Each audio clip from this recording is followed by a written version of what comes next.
Shalom Bapak Ibu semua, saat ini kita ada di khotbah minggu bersama Box Willy. Dan tema khotbah minggu ini adalah Yesus gak mau cuma jadi penolongmu, tapi juga pemilikmu.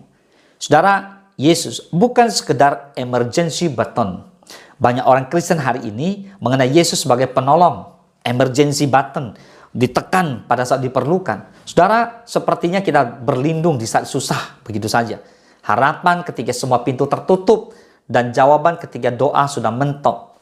Tapi sedikit yang mau mengenal Yesus sebagai pemilik hidupnya.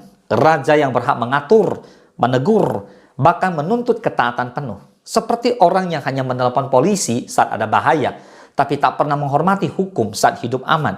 Begitu juga banyak orang datang ke Yesus hanya ketika butuh pertolongan saja, bukan karena cinta dan ketaatan.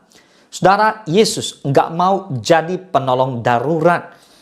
Ia mau menjadi pemilik yang berdaulat atas seluruh hidupmu, atas waktumu, hatimu, karirmu, kehidupanmu, pilihanmu, keluargamu. Boleh katakan amin. Nah saudara, Yesus sebagai penolong itu mudah diterima. Mazmur 46 ayat kedua berkata, Allah itu bagi kita tempat perlindungan dan kekuatan, penolong dalam kesesakan yang sangat terbukti. Semua orang suka bagian ini. Kita butuh pertolongan. Kita bersyukur saat doa dijawab. Ya, penyakit disembuhkan, keuangan dipulihkan, dan hubungan diperbaiki. Tapi kalau kita hanya berhenti sampai di situ, hubungan kita dengan Tuhan akan dangkal sekali. Kita mengenal tangannya, tapi tidak mengenal hatinya. Kita menikmati berkatnya, tapi tidak tunduk pada kehendaknya. Yesus jadi seperti asuransi spiritual, bukan lagi menjadi raja kehidupan. Saya memberikan satu gambaran begini, kira-kira gini. Ada seorang anak selalu datang pada orang tuanya hanya saat butuh uang saja. Tapi tidak pernah datang untuk mengucapkan syukur atau sekedar berbicara, menyapa. Lambat laun hubungan itu kehilangan makna kasih. Yang tersisa hanyalah transaksi. Begitu juga dengan Yesus Tuhan kita. Tuhan Yesus mau sebuah relasi, bukan sekedar transaksi. Saudara, Yesus sebagai pemilik, panggilan untuk menyerahkan segalanya. 1 Korintus 6 ayat 19-20 berkata, atau tidak tahukah kamu bahwa tubuhmu adalah bait Roh Kudus yang diam di dalam kamu, Roh Kudus yang kamu peroleh dari Allah, dan bahwa kamu bukan milik kamu sendiri. Sebab kamu telah dibeli dan harganya telah lunas dibayar. Karena itu muliakanlah Allah dengan tubuhmu. Nah saudara, kamu bukan milik kamu sendiri lagi, sebab kamu telah dibeli dan harganya telah lunas dibayar. Kalimat ini menegaskan bahwa Yesus bukan hanya sekedar juru selamat, tapi juga Tuhan atas kehidupan saudara dan saya yang percaya sungguh-sungguh kepadanya. Ia tidak menebus supaya kamu hidup semau kamu, tapi supaya kamu hidup menurut kehendaknya Tuhan. Ketika Yesus menjadi pemilik, ia berhak mengatur prioritas hidupmu, menentukan arah langkahmu, mengoreksi kesalahanmu, mengubah keinginan hatimu. Di Lukas 9:23 berkata, katanya kepada mereka semua, setiap orang yang mau mengikut aku, ia harus menyangkal dirinya, memikul salibnya setiap hari, dan mengikut aku. Yesus tidak mencari penggemar, ia mencari pengikut sejati. Bukannya hanya bersorak, Hosana saat mujizat terjadi, tapi juga tetap setia di kaki salibnya Yesus. Contoh dalam Alkitab kita bisa belajar dari seorang Petrus yang belajar dari kepemilikan Yesus. Awalnya, Petrus mengenal Yesus hanya sebagai penolong. Yesus menolongnya waktu menangkap ikan kan?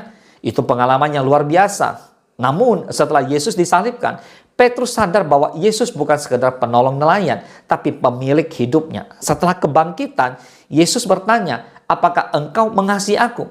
Yesus tidak lagi menanyakan, apakah engkau masih butuh pertolonganku untuk menangkap ikan? Tapi ia menanyakan, apakah engkau mencintai aku? Wow, ini dalam.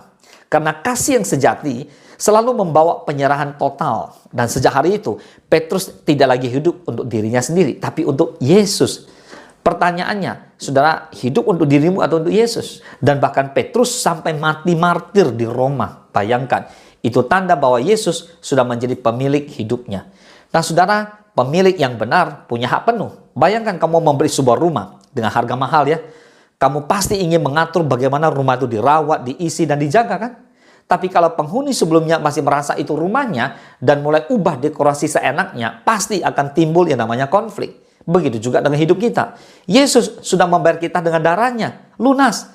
Ia pemilik sah atas jiwa saudara dan saya. Tapi seringkali kita masih ingin duduk di kursi kendali, mengatur hidup sesuka hati kita. Ketika berkata, Tuhan tolong aku.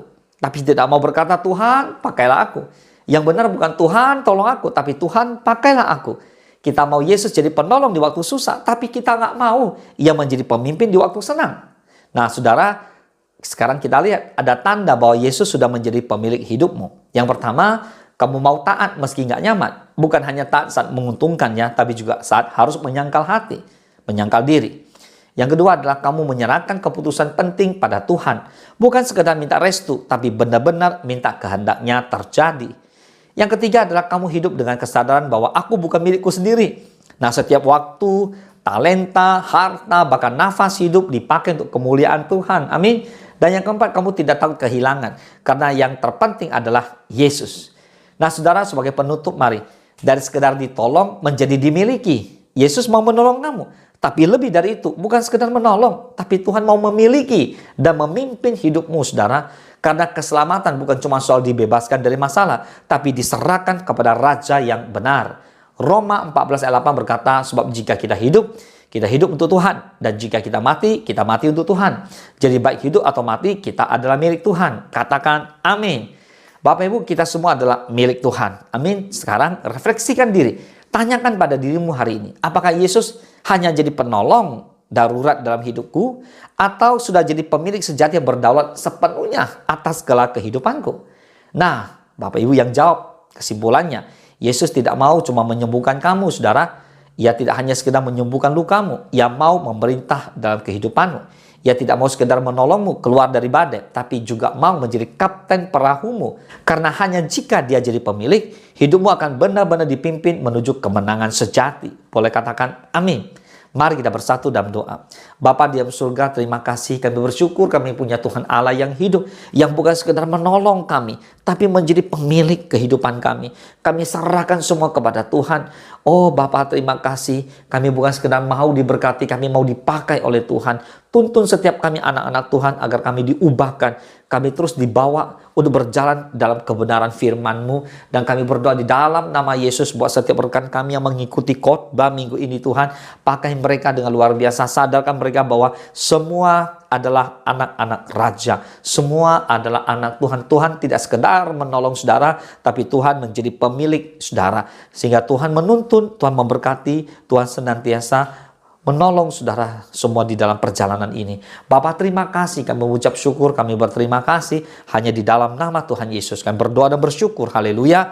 Mari Bapak Ibu semua sama-sama katakan amin. Selamat hari Minggu, Tuhan Yesus memberkati.